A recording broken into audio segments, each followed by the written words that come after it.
Good morning সবাইকে। কেমন আছো সবাই? আশা করছি ভালো আছো, আমরাও ভালো আছি।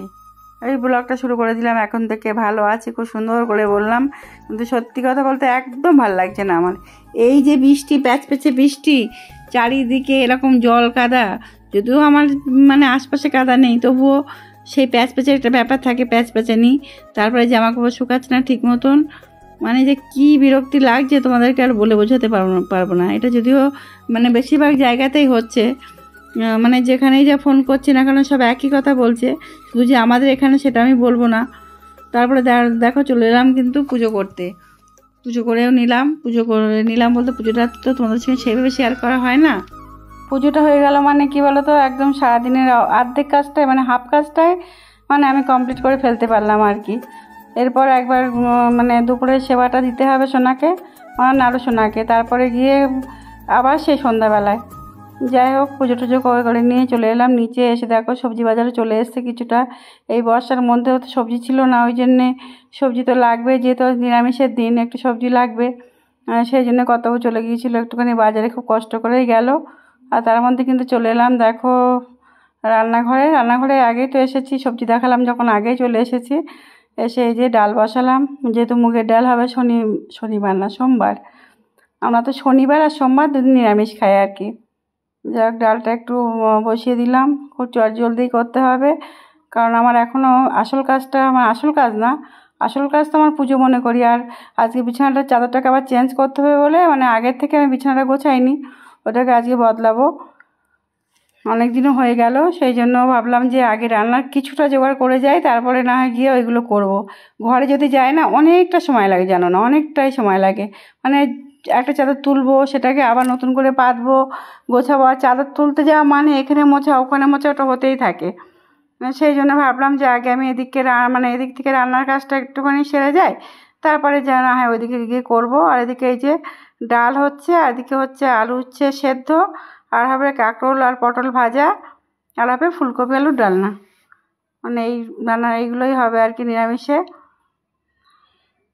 দেখো ডালে কিন্তু একেবারে শটাং ফোড়ন দিয়ে দিলাম, মানে কোনো রকমের তামঝাম আর লাগলো না। ওর মধ্যে ওই জিরে, তেজপাতা, শুকনো লঙ্কা ফোড়নে দিলাম, আর দিলাম একটুখানি আদা দিয়েছিলাম ওর মধ্যে, যেহেতু মুগের ডালে একটু আদা না দিলেও ভালো লাগে না। আমি মুসুরি ডালে যেরকম শুধুমাত্র শুকনো লঙ্কা আর যদি যেদিন পেঁয়াজ দেওয়ার থাকে মনে করি পেঁয়াজ দিই, তা না হলে তো ওই শুকনো লঙ্কা আর কোনো সময় কালো জিরে, কোনো সময় শুধু সাদা জিরে, কোনো ঠিক নেই। যখন যেরকম মাথাতে আসবে, কোনো রান্নার তো অত বুঝে শুনে করি না, যখন যেরকমটা মাথায় আসে সেটাই করে ফেলি আর কি। উচ্ছে তো সেদ্ধ হচ্ছে, আর এদিকে এই যে ফুলকপিটা একটুখানি ভাপিয়ে নেবো, তা নাহলে তো একটা গন্ধ ছাড়েই। আর এদিকে আলুটাও ভেজে নিচ্ছি। মোটামুটি রান্নার আজকে এইটুকুই করতে পারলে, এবার ঘরের দিকে আমার শুধু মনে হচ্ছে রান্না করছি আর ভাবছি যে কখন আমি ঘরের মধ্যে মানে ঘরে যাব, কখন ওই কাজগুলো গোছাবো, শুধু এইটাই মাথার মধ্যে আমার আসছে আর কি। যাক, দেখো ফুলকপিটাও এদিকে কষানো শুরু করে দিয়েছি। আর তারপরে দেখো কেমন বৃষ্টি হচ্ছে, তোমাদেরকে একটুখানি দেখাচ্ছি জানলা দিয়ে, দেখো কি অবস্থা। মানে এত বৃষ্টি হচ্ছে তোমাদেরকে আর কি বলবো, একদম মনে হচ্ছে রাত হয়ে গেছে, জানো তো, মানে অন্ধকার হয়ে এসছে, ক্যামেরায় অতক্ষণে বোঝা যাচ্ছে না। ঝর্ণা বলছি জানলা দিয়ে, দেখুন দিদি কি অবস্থা।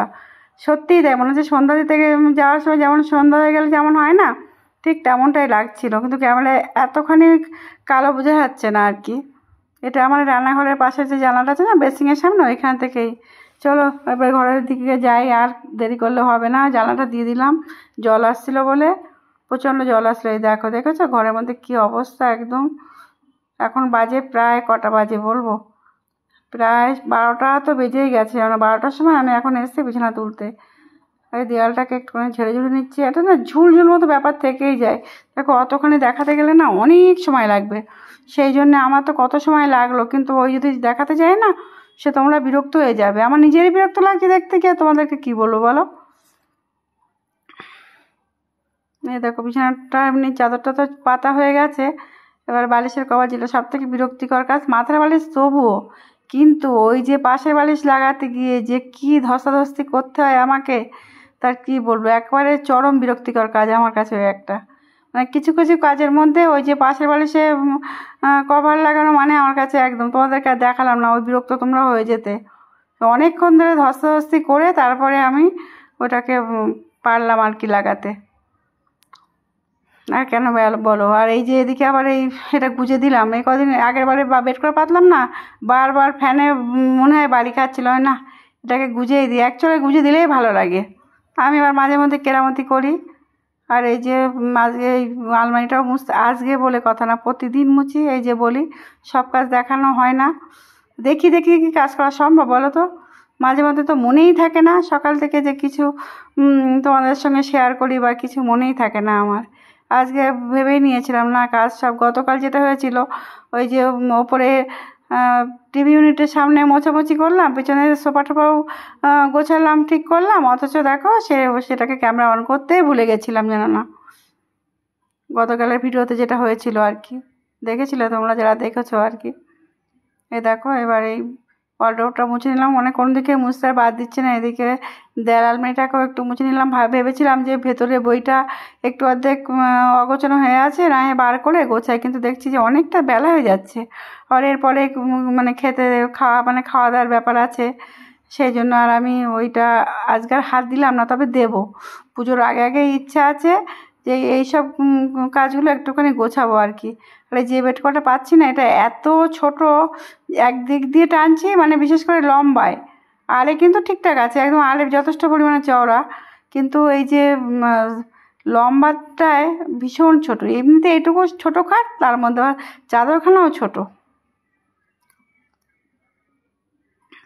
প্রচুর স্পিড বাড়িয়ে দিয়েছিলাম, দেখো শুধু মনে হচ্ছে কেঁপে কেঁপে কাজ করছি, জানো তো।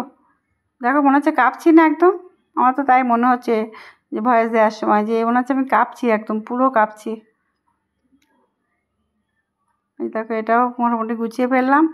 তারপরে ড্রেসিং টেবিলটাও আর বাদ দিই কেন বলো তো, ওইটার ওপরে যেটা পাতা থাকে একটা নিয়ে এসেছিলাম, দেখলাম ভীষণ বাজে লাগছে দেখতে, আবারও চেঞ্জ করলাম সেটাকে।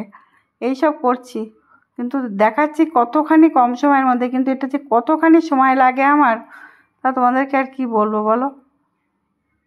এই ফুলগুলোও ধুতে হবে, কদিন আগেই ধোয়া হয়েছিল, কিন্তু সেই নোংরা হয়ে যায় আবারও। ড্রেসিং টেবিলের উপরে যে ঝুড়িটা থাকে এটাকেও ধুতে হবে, দেখি একটার পর একটা সব করবো আস্তে আস্তে, সবই গুছিয়ে নেবো। পুজোর আগে যতখানি পারি চেষ্টা করবো গোছানোর। পর্দাগুলো তো সেদিন লাগালাম, এই সাদাগুলো আর কি, সাদাগুলোর কথাই বলছি।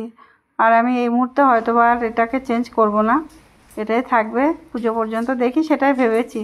এখনও কিছু ঠিক নেই, মাথায় কখন আবার খেপে যাবে, হয়তো বা দেখা গেল আমি আবার, ওদেরকে ঝর্ণা দাঁড়িয়ে আছে জানো তো আমার দেয়ালের কী অবস্থা, ও তোমরা দেখতে পাচ্ছ দেয়ালের, ওই দেখো দেয়ালটা একদিন ভালো করে দেখাবো, যা অবস্থা না, কাজ করানো হলো না। তারপর দেখো সন্ধ্যাবেলায় একদম চলে এসেছি, সেই দুপুরবেলার পরে কিন্তু সন্ধ্যাবেলায় চলে এসেছি হাঁটতে।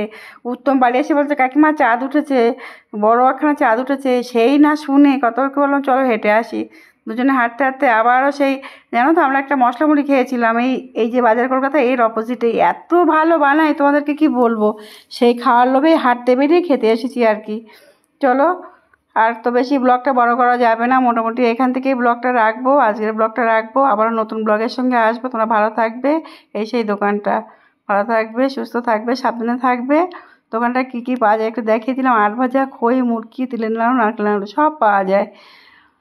এই দেখো একটুখানি দেখিয়ে দিলাম তোমাদেরকে। আর এই মশলা মুড়িটা বানাচ্ছে আমাদের জন্য, চলো সবাই আমরা মশলা মুড়িটা খাই, আবার নতুন ব্লগের সঙ্গে আসবো। ওই যেগুলো নিয়েছি আমরা, মুড়ি আর চানাচুর, কী সব গল্প করছে এখন আর মনে নেই, যাই হোক ওই মশলা মুড়ি মাখাচ্ছে আমাদের জন্য, আবারও আসবে নতুন ব্লগের সঙ্গে। এই যে মুড়ি, এটার ভিতরে আমরা দুজনে খাবো।